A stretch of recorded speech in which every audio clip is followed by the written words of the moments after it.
Meron na akong ano dito, mga folders and files. So, project yung magiging folder ko and then yung mga files will be index.html, script, at saka yung style natin. So, we will go through sa lahat ng file na ito sa tutorial na ito para makita natin overall yung magiging navigation bar natin. So, first, I will go through sa ating index. So, ilalagay lang natin dito yung doc type natin, which is yung HTML. And then, after that, include lang natin yung HTML lang natin or language. And then, we will set it into EN or English para alam ng web na we are using yung English dito. Then, after that, ang next naman is we will include yung head tag natin dito. So, yung head tag natin, gagamitin natin siya for meta charset. And then, gagamitin din natin siya for title and meta name. Mga ganun.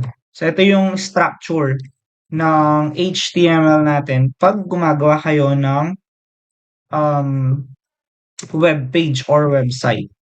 So, meta charset, tapos equal natin siya sa UTF, then 8. Then, after that, i-close natin siya. Then, after that, we'll create yung meta name natin. And then, meta, tapos name. And then, lalagay natin sa loob niya will be yung view port. Then, set natin yung content natin into with, tapos yung dash natin para sa device. Then, after that, comma natin siya. So, initial,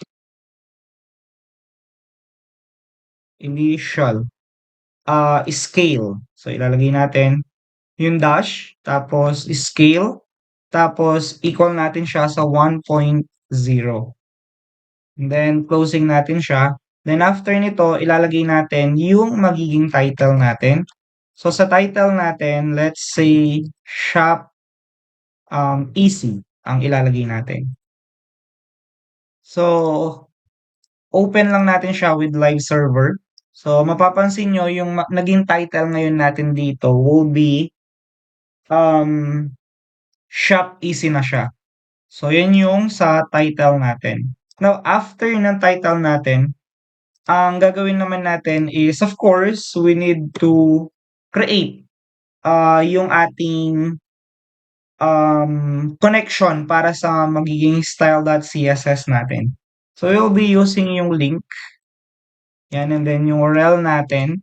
Then, after that, ilalagay lang natin dito ay style sheet.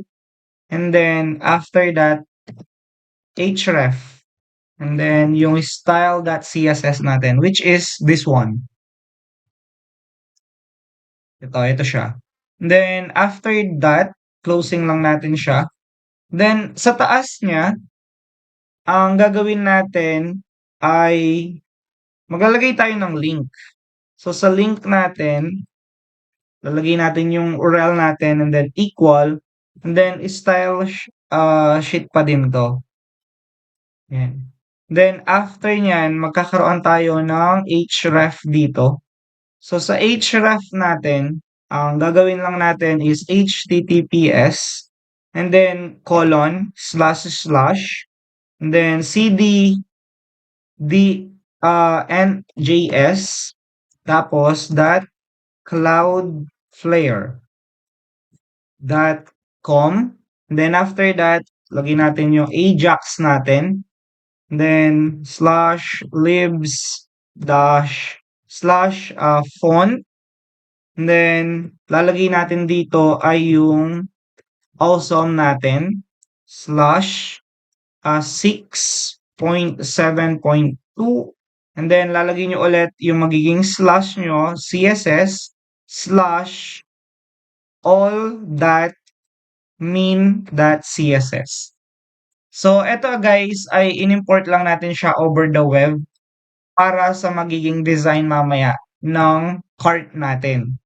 So, you can just copy yung mga URL, yung mga bootstrap natin over your HTML. So, ganun lang naman siya. Then, after that, ang gagawin natin next is since we already have yung sa head natin, ang gagawin naman natin next is we will include yung body natin dito. So sa body, dito natin ilalagay yung magiging content ng buong HTML natin.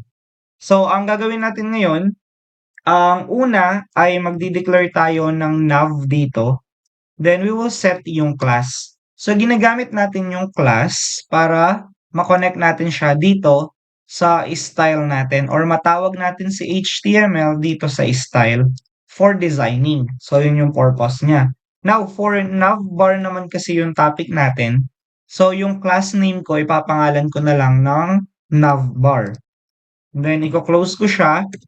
Then after that, magke-create tayo ng div. So, ang div ay isipin nyo na lang, isa siyang container ng, depende kung ano yung mga ilalagay nyo sa container na yun. So, parang sineset nyo into one box yung mga components or elements na ilalagay natin dito. So, ngayon yung div na to, isa-set natin yung class niya, logo, kasi for logo yung gagamitin natin. And, i-close natin siya ngayon. Then sa loob ng div na yan, ilalagay natin for example yung logo na Shop Easy. So mapapansin nyo, ito na yung Shop Easy ngayon natin. So ito na siya. Yan.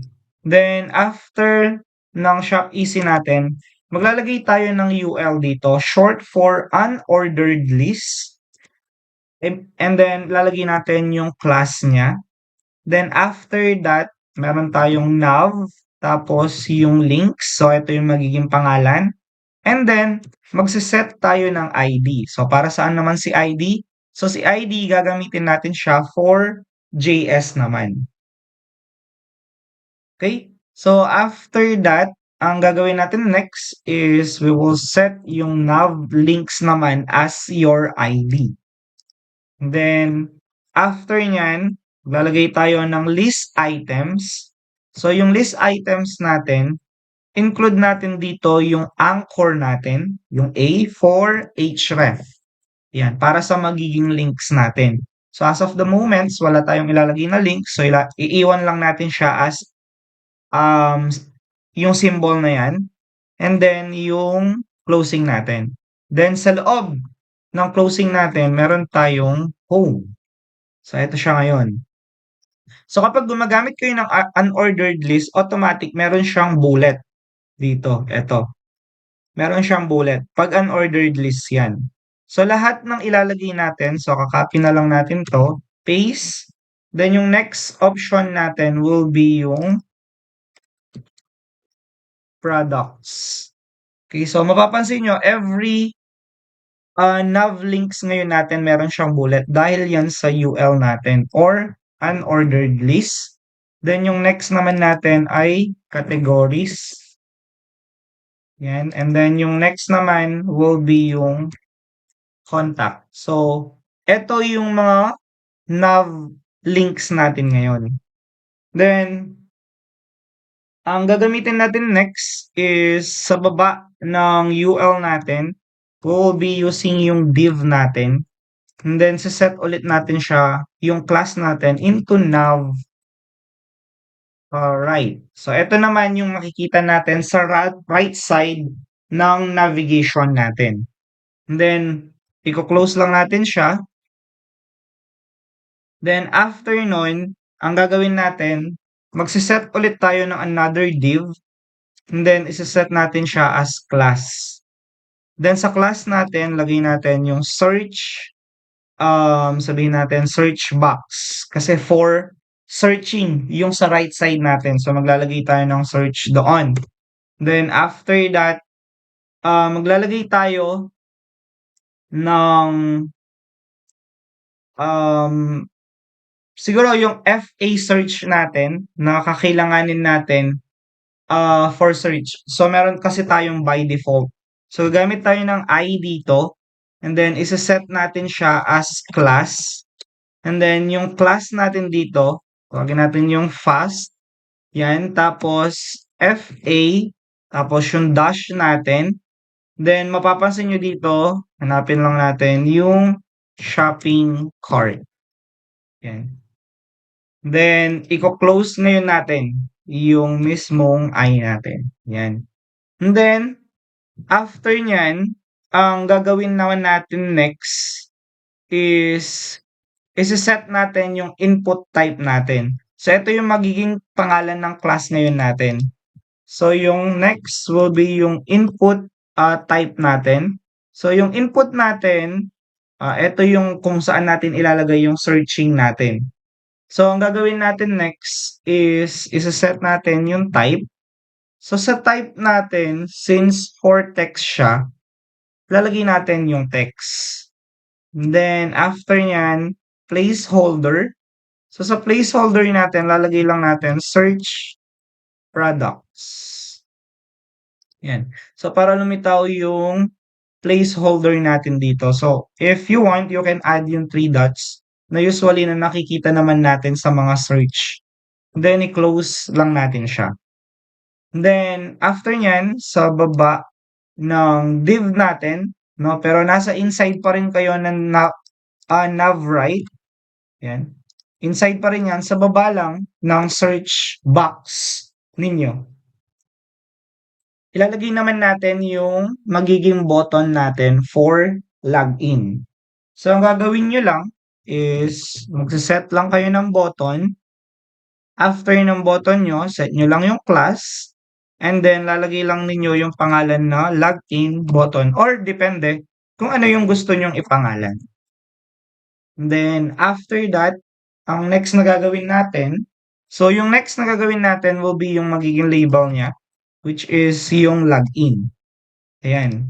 So, after nyan, sa button natin, baba lang kayo. And, gagawin natin next is div, tapos class.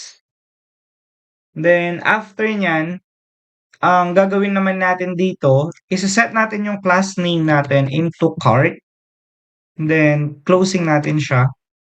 Then, after nyan, gagamit ulit tayo ng I for yung magiging icon natin.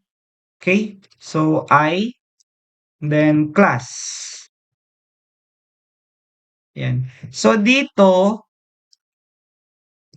ilalagay na lang natin siya dito. So, ito, papalitan natin siya ng FA search. Yan. So, dito yung magiging shopping cart natin ngayon. Then, i-close natin siya. And after natin siya ma-close, maglalagay lang tayo ng span dito. So, yung span, kung hindi kayo familiar, ginagamit natin siya to design yung specific na material or yung component natin. So, let's say for example, maglalagay ako ng 0 dito. So, ibig sabihin yan, yung 0 na yan, yan lang yung i-design natin using yung span natin. So, siya lang yung maaapektuhan. So, yung span is for specific designing ginagamit. Okay? Now, ang gagawin natin next is after naman ng cart natin, set ulit tayo ng another div. So, sa div natin, iset ulit natin yung class. Lagay natin menu icon. And then, set ulit tayo ng ID for JS natin. Sa ID natin, lagay natin menu icon. And then, i-close lang natin siya. Then, call out yung I natin, class. And then, lagay natin fast, FA bars. Ayan. So, i-close lang natin siya dito. So, yung FA bars natin guys, ito yung sa menu bar natin. Okay? Ito yung magiging hamburger menu natin. Pag nag-collapse tayo ng navigation. And then, div nav body. Okay. So, ito ngayon yung sa HTML natin.